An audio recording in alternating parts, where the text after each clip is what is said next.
So hello everyone, यहाँ पर हम लोग देखेंगे क्लास 9 के एनसीईआरटी में। तो 9th के एनसीईआरटी में यहाँ पर हम देख रहे हैं एक्सरसाइज 1.4। देखो, इस चैप्टर से संबंधित जो भी कॉन्सेप्ट थे, जो भी महत्वपूर्ण प्रश्न थे, ढेर सारे प्रश्न हमने कॉन्सेप्ट के साथ एक प्रॉपर अलग लेक्चर में बात किया। वहां पर सारी बातें हमने अच्छे से कवर किया है। इस लेक्चर में हम क्या देखने वाले हैं, इस लेक्चर में या इस प्रॉपर वीडियो हम देखने वाले हैं कि हमारे 1.4 जो एनसीईआरटी का बुक है ना, 1.4 में कौन कौन से उदाहरण एग्जाम्पल्स हमको दिए हुए। तो पहले नंबर का उदाहरण तुमको देखेंगे, एनसीईआरटी में तुम्हारा 11वें नंबर का प्रश्न होगा और इस प्रश्न में कहा जा रहा है कि बताना है हमको कि ये जो संख्याएं दी गई है, 3-4 संख्याएं दी गई है, ये संख्या परिमेय है या अपरिमेय। चलो आ जाओ देखते हैं। तो पहला नंबर है ना हमारे पास, ये है 7√5। 7√5। अब ये परिमेय है कि अपरिमेय है? यह एक अपरिमेय संख्या। बोलोगे अपरिमेय संख्या क्यों है? क्योंकि इसका रीजन में हम क्या दे सकते हैं, क्योंकि हम बात कर रहे हैं। अगर तुम्हारे सामने आगे प्रश्न आएगा तो किस बेसिस पे कह सकते हो कि जो दिया गया नंबर है वो परिमेय है या अपरिमेय है? तो कारण तो जानना पड़ेगा, ऐसे सिर्फ अपरिमेय निकल के तो नहीं चल सकते हैं। तो इसका रीजन क्या हो जाएगा, इसका कारण क्या हो जाएगा? देखो बाबू, हमने क्या बताया है, जब इंट्रोडक्शन वाला वीडियो हम लोग कर रहे थे, हमने क्या बताया है कि अगर रूट के अंदर में सपोज रूट अंडर एक्स कोई एक संख्या है ना, और एक्स कौन सी संख्या है? कोई प्राकृत संख्या है, प्राकृत संख्या है या धनात्मक पूर्णांक है, और एक्स पूर्ण वर्ग नहीं है, पूर्ण वर्ग नहीं है। तो इस स्थिति में होता क्या है, इस स्थिति में रूट के अंदर जो भी संख्याएं हैं वह अपरिमेय संख्याएं होती है। इस अनुसार हम देखेंगे तो √3, √5, √7, √11 ये सब का सब अपरिमेय संख्या है, पहली बात है ना। इसके अलावा अगर हम करते हैं परिमेय संख्या को अपरिमेय संख्या से अपन गुना कर देते हैं, तो जो रिजल्ट आता है ना, जो रिजल्ट आता है वो आता है हमारा अपरिमेय संख्या। क्या आता है? अपरिमेय संख्या। गौर से देखना, 7 हमारा परिमेय संख्या है, √5 अपरिमेय संख्या है, आया 7√5, यह हमारा हो जाएगा अपरिमेय संख्या। कारण समझ में आ गया क्यों हो रहा है? चलो दूसरा है हमारा 7/√5, 7 और बट्टे में √5। ठीक है, हमने ऊपर बता दिया कि भाई ये जो है ना √5 तो अपरिमेय संख्या, और क्यों अपरिमेय संख्या है वो भी हमने क्लियर किया है। दूसरी बात है यहां पर, यह तो है अपरिमेय। क्या है? अपरिमेय। क्यों अपरिमेय है? क्योंकि अगर हम परिमेय बट्टे अपरिमेय लिखे, परिमेय बट्टे अपरिमेय अगर करते हैं, या अपरिमेय बट्टे परिमेय लिखते हैं, तो वो जो नंबर आएगा तुम्हारा क्या होगा? अपरिमेय आएगा। यहां पर 7 एक परिमेय संख्या है और √5 अपरिमेय संख्या है। इसका मतलब ये जो रिजल्ट आ रहा है 7√5, ये कौन सी संख्या है? हमारा अपरिमेय संख्या है। इतनी बातें क्लियर है? इतनी बातें क्लियर है। चलो 2 नंबर का हो गया हमारा। तीसरा नंबर है √2 + 21।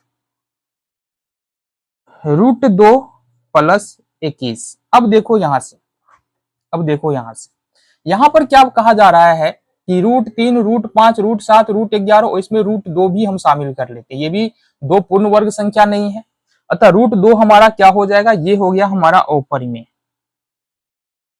और ये जो तुमको नजर आ रहा है 21, ये है हमारे पास एक परिमेय संख्या। हमको क्या पता है? कभी भी अगर परिमेय संख्या और प्लस माइनस अपरिमेय संख्या करते, तो जो रिजल्ट आएगा वो आएगा हमारा अपरिमेय संख्या। क्या आएगा? अपरिमेय संख्या। मतलब हम अपरिमेय संख्या में परिमेय संख्या जोड़ेंगे या घटाएंगे तो हमारा जो रिजल्ट आएगा वो अपरिमेय संख्या होगा। अतः ये जो नंबर है ये क्या है? हमारा अपरिमेय संख्या। ये हो जाएगा √2 + 21, कौन सी संख्या? अपरिमेय संख्या हो जाएगी। क्लियर है बात? अगला नंबर आ जाओ, π-2। हमने पहले ही बात किया है कि पाई जो है यह कौन सी संख्या है? अपरिमेय संख्या है। एक बात और समझो, यहां से पाई हमारा अपरिमेय संख्या है, बट पाई का जो वैल्यू होता है, अप्रोक्स वैल्यू बोल सकते हैं, लगभग ये होता है 22/7। ठीक है, और इसी का अप्रोक्स वैल्यू, पाई का एक और अप्रोक्स वैल्यू होता है 3.14। ऐसा हमारे मैथ के बुक में होता है ना। तो ये अप्रोक्स वैल्यू है। देखो पाई जो है ना यह अपरिमेय संख्या है, बट ये जो अप्रोक्स वैल्यू दिया हुआ है 22/7 और 3.14, ये परिमेय संख्या है, क्योंकि एग्जैक्ट वैल्यू ये इसका नहीं है। क्लियर है बात? क्लियर है। चलो अब यहां पर बोला जा रहा है कि π-2 ये परिमेय है कि अपरिमेय। हमने पहले बताया बाबू, यदि हम करते हैं अपरिमेय प्लस माइनस परिमेय, अगर ऐसा है तो हमारा क्या आएगा? अपरिमेय रिजल्ट ही आएगा। यहां पर क्या देख रहे हैं? पाई एक अपरिमेय संख्या है, ठीक है, और √2 एक परिमेय संख्या है, तो अपरिमेय से जोड़े या घटाई परिमेय, तो हमको रिजल्ट आएगा अपरिमेय। अतः ये कौन सी संख्या है? हमारा अपरिमेय संख्या है। क्लियर है? तो यहां पर जो 11वें नंबर का प्रश्न है उसको रीजन यानी कारण के साथ हमने देख लिया है, बताना था कौन परिमेय है और कौन परिमेय है और क्यों अपरिमेय है, ये भी हमको बताना था, ये हमने सॉल्व कर लिया है। तो यहाँ पर हमारे पास एनसीईआरटी 9th के मैथ का एक्सरसाइज 1.4 हम लोग देख रहे हैं और 1.4 का ये उदाहरण का 12वें नंबर का प्रश्न है। आओ जरा देखिए क्या हमको करना है।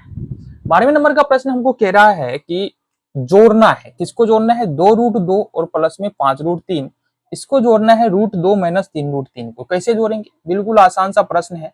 आओ देखिए इसका हल क्या हो सकता है। ठीक है, सबसे पहले लिखेंगे 2√2 और प्लस में 5√3, इसको जोड़ना है तो जोड़ का चिन्ह लगाओ। √2 - 3√3, देखो जोड़ना बहुत आसान है। यहां पर हो जाएगा 2√2 और प्लस 5√3 और ये कोष्ट हम हटा देते हैं, देन हो जाएगा हमारे पास प्लस √2 और माइनस 3√3। एक बात हमेशा ध्यान रखना, अगर हमको ये घटाने के लिए बोलता, ये माइनस का चिन्ह होता, ये वाला दूसरा जो पहला कोष्ट खोलेंगे तो कोई दिक्कत नहीं, ऐसे खुल जाएगा, है ना। दूसरा कोष्ट यहाँ पर जब खोलेंगे, यहाँ पर अगर प्लस का चिन्ह हो, अगर ये कोष्ट खुल रहा है तो अंदर में जो भी संख्या है उसका चिन्ह बदल जाता है, ये प्लस में माइनस में हो जाता, ये माइनस में है ये प्लस में हो जाता। ठीक है, बट यहाँ पर प्लस है, कोई चिन्ह नहीं बदलता है, कोष्ट हट जाएगा। अब जोड़ते कैसे हैं ये समझो। √2 है यहाँ पर, तो √2 को √2 वाले के साथ जोड़ेंगे और √3 को √3 वाले के साथ जोड़ेंगे। ठीक है, तो √2 यहाँ पर है 1 √2 और यहाँ पर है 2 √2, तो जोड़ते क्या चीज है हम लोग? √2 का तो √2 ही लिखेंगे और जोड़ते क्या चीज है? इस 2 और इस 1 को, तो 2 और 1 कितना हो जाएगा? 3 हो जाएगा। ठीक है, इसी तरह से यहाँ पर देखो √3 है और यहाँ पर माइनस में √3 है ना, तो √3 का तो √3 ही हो जाएगा और जुड़ेगा क्या? यहाँ पर 5 में से 3 घट जाएगा, तो यहाँ पर होगा 5 में से 3 घटा देंगे 2 हो जाएगा। क्योंकि प्लस में 2 बच रहा है तो यहाँ पर प्लस लगा देंगे, यही तुम्हारा यहाँ से उत्तर निकल के आ जाएगा। तो बहुत ज्यादा मुश्किल नहीं है, एडिशन और सब्सट्रैक्शन जो भी है हमारे रूट वाली संख्याओं का, ये हमने जो वीडियो किया है ना इंट्रोडक्शन वाला, उसमें बहुत डिटेल में बात किया, तो वहां देख सकते हैं। अगला प्रश्न है गुना करना है। गुना बहुत ही आसान है, ध्यान से देखना। देखो रूट के अंदर में जो भी संख्याएं हैं उसको एक ही रूट में बंद करेंगे और रूट के बाहर वाली संख्याओं को बाहर वाली संख्याओं के साथ गुना करेंगे, तो 6 + 2 कितना हो जाएगा? 6 × 2 लिख देंगे। हमने कहा रूट के अंदर जो भी संख्या है उसको एक ही रूट में बंद करना है, तो √5 है तो 2 बार यहां से 5 × 5 कर देंगे।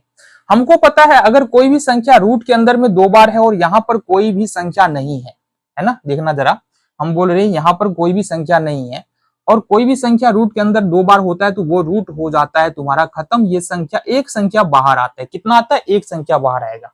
ठीक है, तो यहां से होगा क्या? ये 6 × 2 और चूंकि 2 बार ये संख्या है तो 5 हमारा बाहर आ जाएगा। बचेगा क्या हमारे पास? 6 × 12 = 60। ये हो गया आसान सा उत्तर। अगले प्रश्न की ओर बढ़ेंगे। 14वें नंबर का प्रश्न है 8/15 है, भाग देना है 2√3 से। इसका क्या तरीका है? आ जाओ देखें। देखो सिंपली बात ये है कि 8√15 है, इसको डिवाइड करना है 2√3 से। पहली बात ये तो कट जाएगा, 2 चौका 8।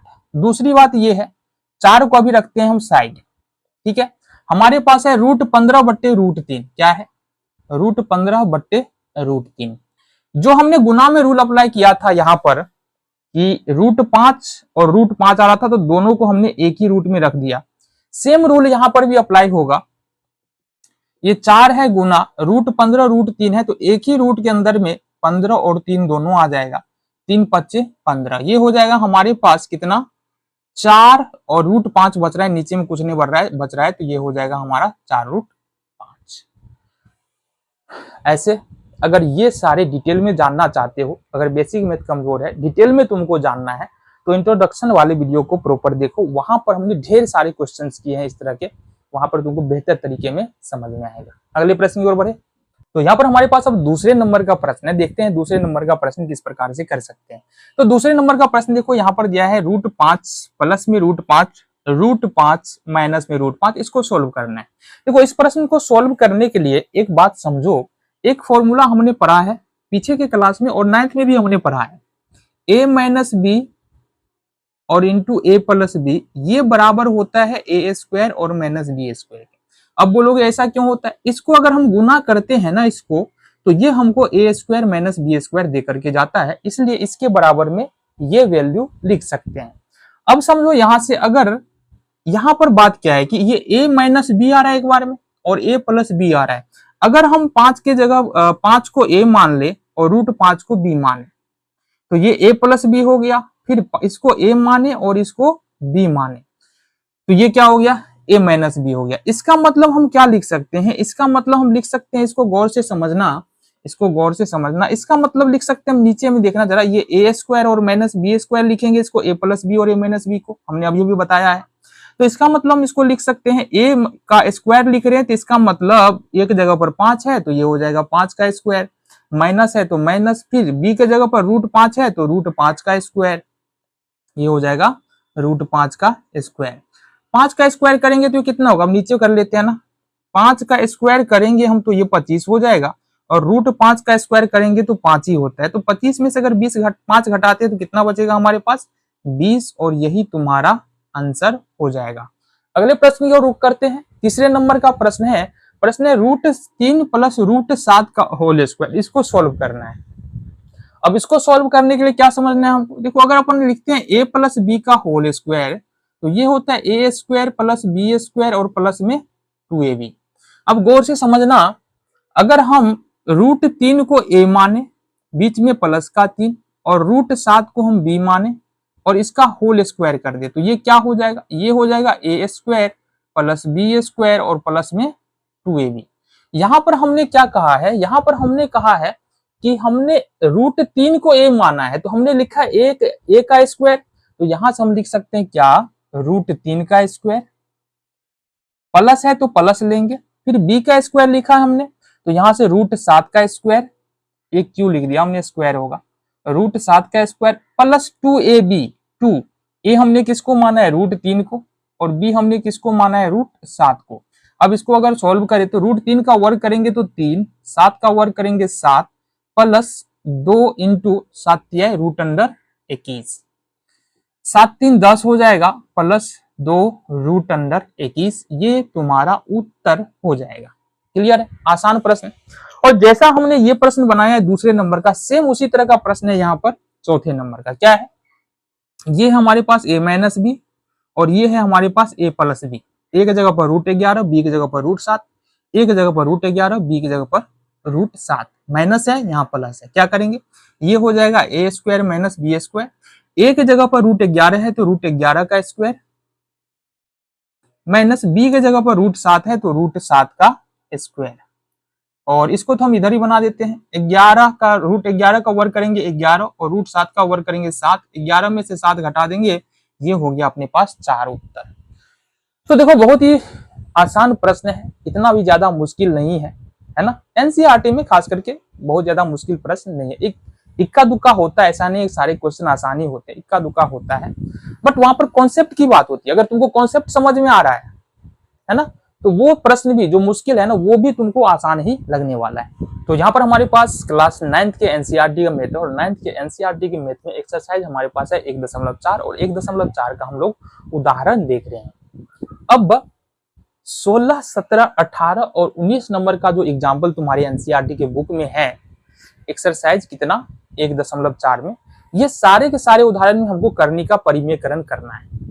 एक मोटा मोटी एक आइडिया ले लेते हैं। ऐसे तो हमने काफी डिटेल में बात किया है करनी का परिमेयकरण कैसे क्या होता है और कैसे करते, बट समझो बात को। हमारे पास सपोज एक फ्रैक्शन दिया है 1/√a, तो ये एक भिन्न है, भिन्न में क्या है, एक अंश है और दूसरा हमारा ये वाला हर है। हर जो है ना ये है अपरिमेय संख्या।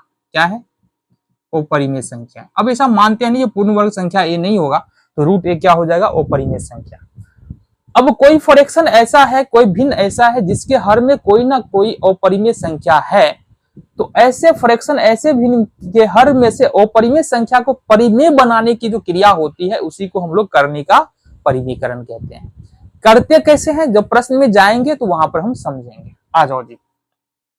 तो यहाँ पर हमारे पास पहला जो प्रश्न है वो है 1/√2। ये बहुत आसान है। यहाँ पर तुमने क्या देखा कि बाबू √2 है, √2 एक अपरिमेय संख्या, इसका करना है हमको परिमेय में बदलना है, √2 को परिमेय में बदलना है, लेकिन संख्या में किसी प्रकार का, संख्या के वैल्यू में किसी प्रकार का अंतर नहीं आना चाहिए। इसके लिए बहुत आसान उपाय है, इस √2/√2 लिखेंगे।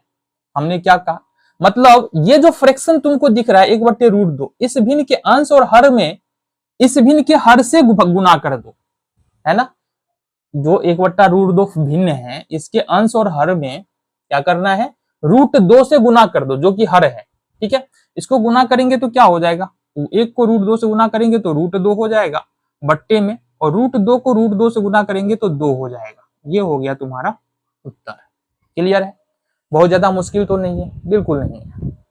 आगे बढ़े, यहां पर ये दूसरे तरह का प्रश्न है, आओ जरा इसको देख लेते हैं। सिंपली सबसे पहले प्रश्न को लिखना है हमको 2 + √3। कभी भी इस तरह का प्रश्न अगर तुम्हारे सामने आता है, बिल्कुल आसान सा प्रश्न है, यहाँ पर जो अपरिमेय संख्या है वो 2 + √3 पूरा है, तो हमको करना क्या है, गुना का चिन्ह लेंगे। ठीक है, और करना क्या है, ये 2 + √3 है ना, तो ये जो पूरा भिन्न है, पूरा फ्रैक्शन है, इसके अंश और हर को, अंश कितना है 1, हर कितना है 2 + √3, तो अंश और हर को क्या करना है, 2 - √3 से गुना करना है। अगर यहाँ प्लस है तो 2 - √3 से गुना करना है, 2 - √3, 2 - √3, हमने यही कहा। ठीक है, अब गुना कर, 2 - √3 को यदि 1 से मल्टीप्लाई करते हैं तो ये होगा 2 - √3, और ये होगा 2 + √3, 2 - √3 फिर से a + b और a - b के फॉर्म पे आ रहा है, a के जगह पर 2, b के जगह पर √3, इसका मतलब ये हो जाएगा 2 का स्क्वायर और -√3 का स्क्वायर। इसको जब हम सॉल्व करेंगे तो 2 - √3 बट्टे में 2 दूनी हो जाएगा 4 - 3, मतलब ये होगा 2 - √3 और बट्टे में 1, या सीधा सीधी बोले तो 2 - √3 इसका उत्तर हो जाएगा। जिस तरह का ये प्रश्न है ठीक उसी तरह का प्रश्न ये भी है, 18वें नंबर का प्रश्न भी बिल्कुल सेम है और इसी तरह से हमको करना है। सबसे पहले जो फ्रैक्शन दिया है, भिन्न दिया है 5/√3 - √5 दिया है। हमने कहा बाबू गुना करो, हर कितना है √3 - 5, यहाँ पर देखो प्लस था तो 2 - √3, इसको माइनस में चेंज किया हमने, 2 - √3, 2 - √3, यहाँ माइनस है तो यहाँ से क्या होगा √3 + √5 बट्टे में √3 + √5, ये हमको यहाँ पर करना पड़ेगा। अब अगर यहाँ से मल्टीप्लाई करते हैं तो ये होगा 5 का 5, ये हो जाएगा √3 + √5 बट्टे में हो जाएगा, यहाँ पर √3 - √5 है, √3 + √5 है, तो a - b और a + b के फॉर्म पे आ रहा है ये। इसका मतलब a की जगह पर क्या है √3, b की जगह पर क्या है √5, तो इसको लिखेंगे a² - b², मतलब √3 का स्क्वायर -√5 का स्क्वायर, ये हो गया तुम्हारा। इसको हम कैसे लिख सकते हैं, 5 का 5 हो जाएगा, और से देखना है यहाँ से √3 + √5 बट्टे में √3 का वर्ग करेंगे तो कितना होगा जरा बताना हमको, √3 का वर्ग करेंगे 3 होगा और √5 का वर्ग करेंगे तो माइनस में 5 होगा, तो 5 × √3 + √5 बट्टे में 5 में से 3 हटा दो तो माइनस का 2 हो जाएगा, और यही तुम्हारा उत्तर हो गया। उदाहरण का लास्ट प्रश्न है इस चैप्टर का, 19वें नंबर का, बिल्कुल आसान सा प्रश्न है, परिमेयकरण करना है। कैसे करेंगे, सबसे पहले तो प्रश्न देखो क्या है, 1/7 + 3√2 गुना करेंगे। सिर्फ और सिर्फ हमको करना ये है, सेम यही संख्या लिखो ना तुम इसके अंश और हर में, 7 + 3√2 और 7 + 3√2, ये हमने लिखा। कोई दिक्कत नहीं। हमको ये देखो ये प्लस है तो हमको हमने पहले ही बताया ये क्या होगा, ये माइनस हो जाएगा। ठीक है, इस पूरे को हमको 1 से मल्टीप्लाई करना है तो ये हो जाएगा 7 माइनस 3√2 बट्टे में, देखो 7 प्लस 3√2 है, 7 माइनस 3√2 है, इसका मतलब ये a प्लस बी और a माइनस बी के फॉर्म पे है। a स्क्वायर यानी कि हो जाएगा हमारा 7 का स्क्वायर माइनस बी स्क्वायर यानी कि 3√2 का स्क्वायर। इसको फर्दर सॉल्व करते हैं तो 7 माइनस 3√2 हो जाएगा, बट्टे में क्या हो जाएगा 7 सत्ते 49 और माइनस में हो जाएगा 3 तिया 9 दूनी 18। तो 7 माइनस 3√2 होगा और बट्टे में 9 में से 8 1, 4 में से 1 3, ये हो गया तुम्हारा उत्तर।